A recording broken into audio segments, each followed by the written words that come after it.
je vous retrouve aujourd'hui avec une nouvelle vidéo Art Journal. Je vais continuer dans ma petite série des galaxies avec les nouveautés Art by Marlène. Et coucou, je vous proposais sur ma vidéo précédente un fond avec les Magical sur un papier chiffon. Et là, en fait, je travaille sur un papier Painton et je vais travailler un peu avec mes Magical quand même. Mais je voulais vous montrer en fait qu'on pouvait aussi avoir un effet galaxie avec différents produits. Donc là, j'ai des petits vapos de Distress Spray Stain. Alors, j'ai pris ces vapos-là parce que je n'ai pas du tout de distress en fait classique, j'ai que des oxydes. Et en fait, les oxydes, bon, je les aime beaucoup, je les utilise vraiment pour plein de choses, mais quelquefois je suis un petit peu gênée par le côté crayeux en fait des oxydes, surtout pour mes fonds. Quelquefois, je trouve que ça ternit un petit peu quelquefois mes fonds, alors que là, pour les fonds Galaxy, je voulais vraiment quelque chose de très lumineux. Donc, du coup, j'ai sorti mes sprays et j'ai fait des tests avant. Et puis, j'ai pas de violet en fait dans mes sprays, donc j'ai ressorti mes pâtes d'oxyde en violet.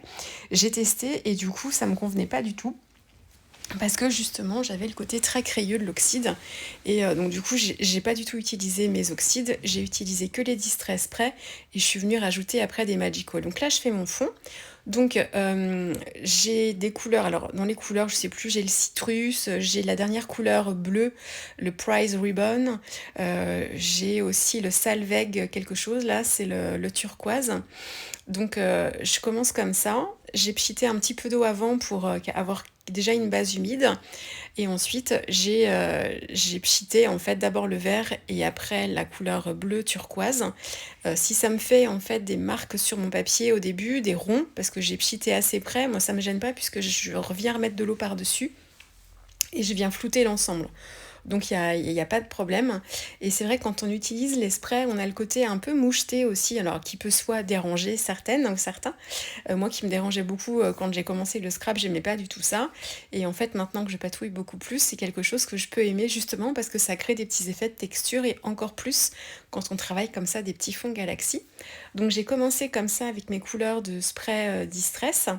Donc encore une fois, hein, je vous le dis, c'est parce que je n'ai pas de Distress en pad. Autrement, j'aurais utilisé mes Distress en pad que j'aurais en fait mis sur un petit bout de plastique en pchitant de l'eau et j'aurais mis mes couleurs dessus sur mon papier.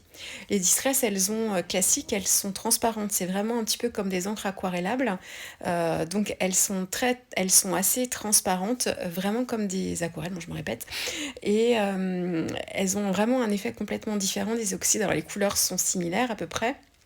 Et comme elles n'ont pas ce côté oxydé quand on met de l'eau dedans, on a du coup des effets complètement différents. Donc j'ai commencé par mes couleurs de spray, ensuite j'ai mis, comme je n'avais pas de violet, j'ai repris mon set de poudre Magical pour mettre des touches de violet dedans. Et j'ai ajouté après, donc j'ai séché au fur et à mesure hein, entre chaque couleur, et j'ai ajouté du noir, donc c'est avec le spray noir, cette fois que j'ai pas appliqué directement sur ma page, j'ai pchité en fait sur mon morceau de plastique, pchité de l'eau dessus et j'ai mis par-dessus sur ma page. Voilà, donc ça me donne une base de travail.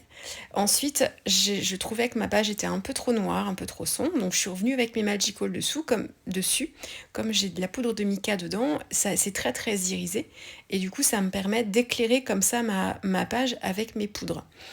Quand on travaille les poudres Magical, celles qui sont avec du mica dedans, quand on les travaille sur une base sombre, en fait, on a ce qui rend la poudre scintillante qui apparaît beaucoup plus. C'est-à-dire que là, j'utilise une poudre en fait avec une poudre verte, mais il y a du mica doré dedans.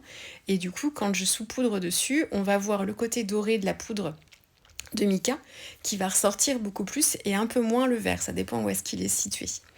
Ça marche parce que j'ai une base colorée noire. Si vous faites la même chose sur un papier noir, j'ai testé justement, vous n'aurez pas ce côté-là, ce sera beaucoup moins lumineux. En fait, on va voir le mica par certains côtés quand on va bouger la feuille.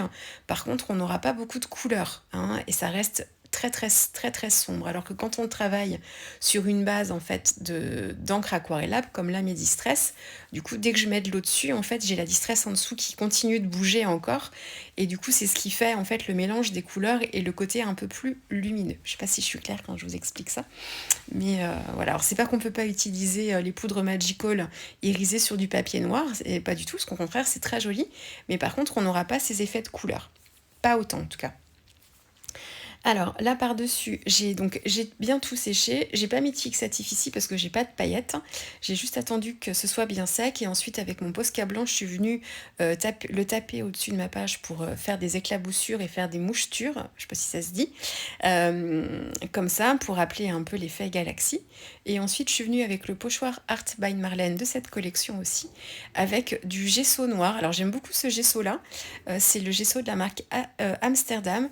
Il est pas trop fluide en fait, et du coup bon, il est pas texturé, enfin il n'y a pas de matière, hein, c'est quelque chose de fluide, donc on a une fine couche par dessus en relief, mais c'est très très léger.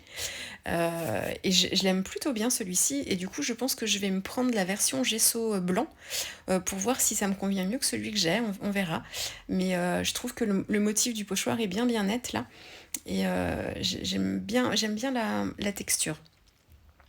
Voilà, donc j'ai fait une petite composition comme ça, vous voyez, par 3 éléments. Et ensuite, j'avais pas beaucoup de temps devant moi, j'avais juste le temps de faire mon fond, mais pas trop de travailler de colorisation derrière. Donc en fait, j'ai utilisé les Paper Element, alors j'appelle ça des die cuts, de Art by Marlène aussi, donc ils sont assortis à cette collection. Alors il n'y a pas que ça, c'est en fait, elle a sorti un pad d'éléments en papier qui vont avec la collection comme ça de Galaxy, là, j'ai plus le nom en tête, Out of the World, quelque chose comme ça je crois, et il y a une collection de Noël qui est en cours de sortie là, et donc il y a des éléments aussi de papier qui sont assortis à cette collection plus de fête. Donc voilà, donc j'ai choisi en fait le flamant. Alors c'est le côté très décalé de l'univers de Marlène, un flamant rose avec un tuba dans une soucoupe volante. On voit ces petites papates qui dépassent dans le bas, vous voyez. Et puis j'ai choisi la lune et puis quelques planètes. Donc voilà, donc quelque chose d'assez simple. J'ai pas voulu avoir trop d'éléments. Et puis j'aime tellement mon fond que je voulais pas non plus trop le cacher. J'ai travaillé mon fond aussi avec une encre Versa, Versa claire. Versa fine claire, pardon, nocturne, puisque j'ai un fond aquarellé, donc l'encre Versa fine tient très bien dessus. On m'a posé une question sur Messenger, il faut que je réponde. Quand vous tamponnez sur un fond fait aux acryliques, il vous faut une encre type Archival ou Stazone. Une encre tout support, et notamment sur les supports non poreux. Autrement, ça fixe mal. Et, enfin, ça met du temps à sécher. Par contre, il se peut que votre impression soit pas forcément super nette, parce que ce sont pas des encres qui sont vraiment très très grasses. Donc n'hésitez pas alors si votre pad est neuf, du coup vous avez plus de chances de réussir, mais si votre pad a un petit peu vécu, avec une petite recharge, une petite bouteille avec de l'encre dedans, n'hésitez pas à recharger un tout petit peu votre pad avant de tamponner. Moi c'est ce que je fais aussi avec la Versafine claire, et vous verrez, votre impression sera un peu meilleure. Après, si votre fond il est un peu texturé, s'il n'est pas très plat, forcément le tamponnage est un peu plus difficile, donc n'hésitez pas à utiliser la plateforme de tampon.